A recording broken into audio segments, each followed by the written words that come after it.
Captain's log, stardate 1875.4. The Enterprise has arrived at the Prospero system for a rendezvous with the Kelsey May in order to pick up a special visitor. Prospero has been under Starfleet jurisdiction since the end of the Klingon War. After years of infighting, all three planets have finally reached a ceasefire agreement, negotiated by a unique Federation ambassador.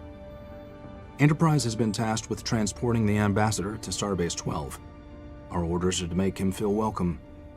However, our esteemed guest is a Klingon, a former general who defected to our side. Most of my crew didn't fight in the war, but some did. Ambassador Dak'Rah, son of Raul, it is my honor to welcome you aboard the U.S.S. Enterprise. It's just Ra. Former Klingon names are a mouthful. What is that peculiar device? Ah, the bosun's whistle. An old Earth custom from the time of ships at sea. It's become somewhat of a tradition here on Enterprise for our most distinguished guests. I see. Kind of like rolling the red carpet out. Yes, exactly like that. We want to extend every courtesy the ship has to offer. My head of security is ready to escort you to quarters. Captain Christopher Pike, if you wouldn't mind, I've heard so many great things about the Federation flagship. Could I trouble you for a brief tour of the ship? The summit of Scorpio 10, the Klingon Free Trade Agreement, negotiating the Perez Accords. Sure, he's done some stuff. He's an effective voice in spreading Starfleet's message for unity. A former enemy speaking on our behalf? It's incredible. Or it's a long con to gain access to Federation secrets. Just because he's Klingon. Trust me, I know Klingons. This guy with the peace treaties, that's not Klingon. So you don't trust Ambassador Ra because he believes in peace? That's not what haha. The slaughter at Lambada 5.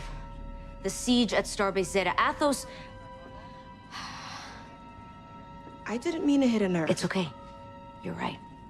I don't really know what he's about. All I know is the stories, like that he killed his own men to cover his retreat. There's a reason other Klingons call him the Butcher of Jagal. Captain on the bridge?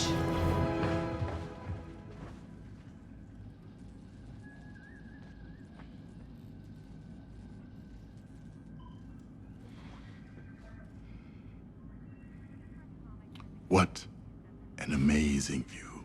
A bird of prey isn't built to take in its surroundings. Klingons will never admit it, but the Federation has much better ships. Well, our ships are designed primarily for exploration. Ah, but this one, I bet is fun to fly. Lieutenant Erica Ortega's here as our senior officer at the helm. A beautiful ship, Lieutenant, and I'm sure it's in good hands. Thank you, sir. I do my best. Captain, may we continue the tour? I don't want to distract your bridge crew from their duties.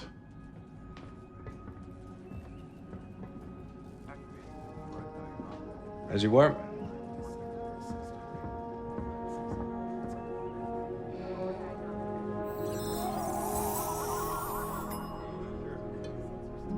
This one's cold. It is a simple matter of coding. We will have ample time to work out the inconsistencies before presenting this to the ambassador.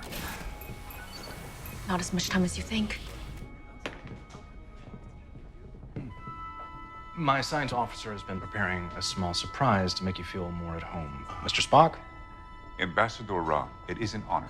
In anticipation of your visit, we are attempting to produce a popular caffeinated beverage from Kronos. On a recent mission, Spock was able to parley with the Klingon captain and procure a recipe.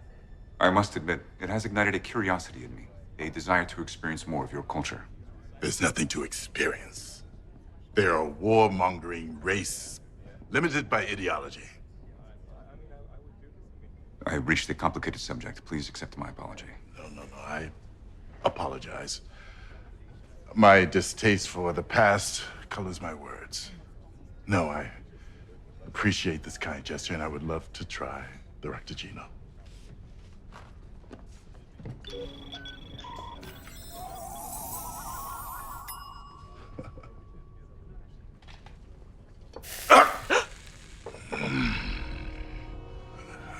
Perhaps we should let this cool a bit. We are still working out the coding. This is entirely my fault. I'm fine. One good thing about Klingons, we have a high tolerance for pain. Still, if you would indulge me,